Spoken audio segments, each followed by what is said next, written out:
Yan ang sinisigaw ko. Bawat nanay ay ganito, gusto iligtas ang buong mundo. Ako ay teacher, cook, dentist, DI, party planner at driver. Kulang na lang pati construction worker. Sa araw-araw nag-iisip ng ano kakainin, pamamalengke at pag-grocery ay akin din. Ako ay may sanggol, kaya ang tulog ko ay putol-putol. Salamat ako'y sagana sa gatas, para silang tatlo ay patas. Pagtuturo sa kanila ay aking inako, bagay na siyang aking pinangako. Grades at portfolio, submission, mag-trigger ng postpartum depression. Sila'y ipapasok ko na sa paralan, bagay na aming paghahandaan. Too much na di ko na to carry, kasi baka ako'y maging crazy. Hindi ako si Darna, hindi kayang pasan ang buong mundo mag-isa. Hindi ako si Darna, may hangganan din ang lakas ng isang ina.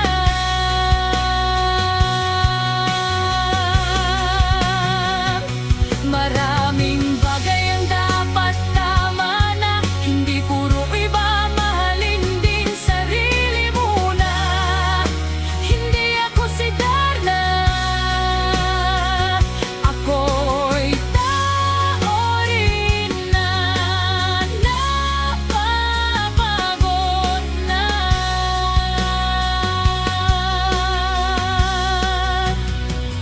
Sakripisyo sa buhay ng babae, mga seminar sa trainings, akin na muna isasantabi. Ang ginagawa ko ay overwhelming na, kailangan ko na talaga ng iba pang kasama. Si Kuya Ingo at Ate Ruby ay tutulong na, pero parating naman bainan kong si Macrina. Sa pagod ako na ay naiyak, walang pahinga, katawan at utak. Asawa ko sumabay pa ang topak, ang timing niya ay talagang patak. Gusto ang ulam niya ay bagong luto, inaway ako kaya nilayisan ko pronto. Imbes tulungan ako, dinagdagan pa stress ko.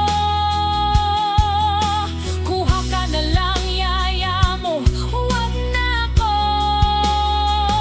Sa dami ng aking pasan, ako rin pala'y dapat alagaan. Mga realizations ko sa buhay, ayan na.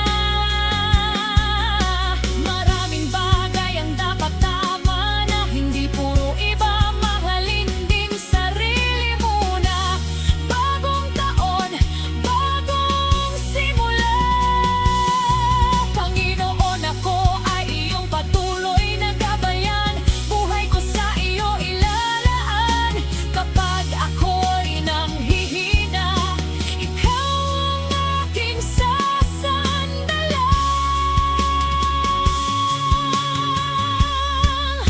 Hindi ako si Darna, hindi kayang pasan ang buong mundo mag-isa. Hindi ako si Darna, may hangganan din ang lakas ng isang ina.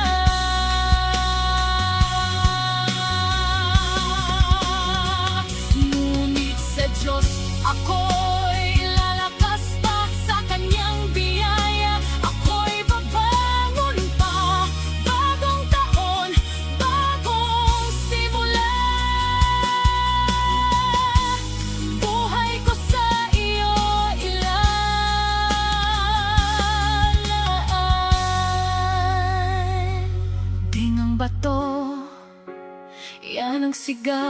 ng isang ina.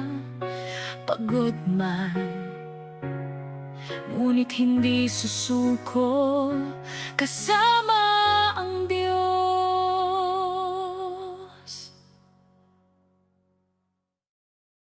Hindi ako si Darna, hindi kayang